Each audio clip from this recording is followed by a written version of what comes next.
உங்களையும் என்னையும் ஆண்டா பைபிளில் போட்டிருக்கு. அவருடைய அழைப்பும் கிருபை வரங்களும் மாறாது. அப்ப எங்கிருந்து நம்மளை அழைச்சிருக்கிறாரு எல்லாம் சொல்லுவோம். என்ன கர்த்தர் அழைக்கும் போது யார்கிட்டையும் டிஸ்கஸ் பண்ண, அவர் தம்முடைய விருப்பத்தின் படி, அவரோட விருப்பத்தின் படி, அவரோட பேஷன், அவரோட விருப்பம், அவர் என்னை அழைக்கணும்னு 100% விரும்பி அழைச்சிருக்கிறார். என் பிதா ஒருவனை அழைத்துக் கொள்ள விட்டார், ஒருவனும் என்னிடத்தில் வர முடியாது. நீ எவ்வளவு வேணா சுவிசேஷம் சொல்லு, நீ எவ்வளவு வேணா அற்புத அடையாளங்களை செய், நீ எவ்வளவு வேணா செத்தவங்களை உயிரோட எழுப்பு, நீ என்ன வேணா பண்ண, you can do all kinds of miracles, எல்லாம் பண்ணாலும் என் பிதா ஒருவனை அழைக்கல. நீங்க என்ன நினைக்கிறீங்க?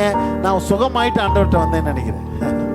நீ ஒரு அற்புதத்தை பெற்றுக்கொண்ட ஆண்டவர்கிட்ட, இதெல்லாம் உன்னுடைய அறிவுக்கு உட்பட்டு நீ யோசிக்கிற காரியங்கள் இதெல்லாம். ஆனா உன்னை அழைச்சதுக்கான ஒரு கன்ஃபர்மேஷன் சயின்ஸ் தான் அதெல்லாம்.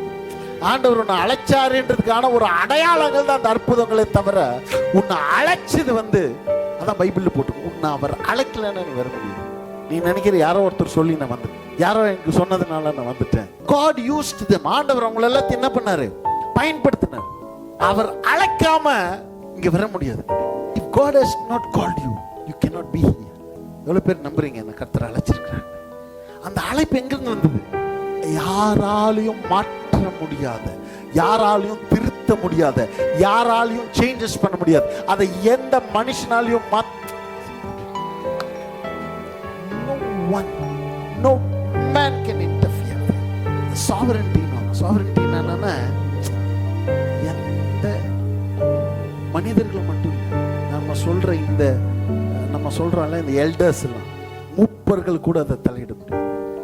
ஏஞ்சல்ஸ் தலையிட முடியாது, மூப்பர்கள் தலையிட முடியாது. The Godhead, பிதா குமாரன் பரிசுத்த ஆவியானவர், அந்த அந்த அந்த அந்த ஒரு கோர்ட்டுக்குள்ள வேற யாரும் இருக்க முடியாது. யாராலையும் அங்க இருக்க முடியாது, அங்க என்ட்ரி ஆக முடியாது. யாருக்கும் அங்க என்ன இல்லை, நோ அட்மிஷன். அங்க என்ட்ரி ஆகிறதுக்கு என்ன இல்லை, பெர்மிஷன் ஒருத்தர்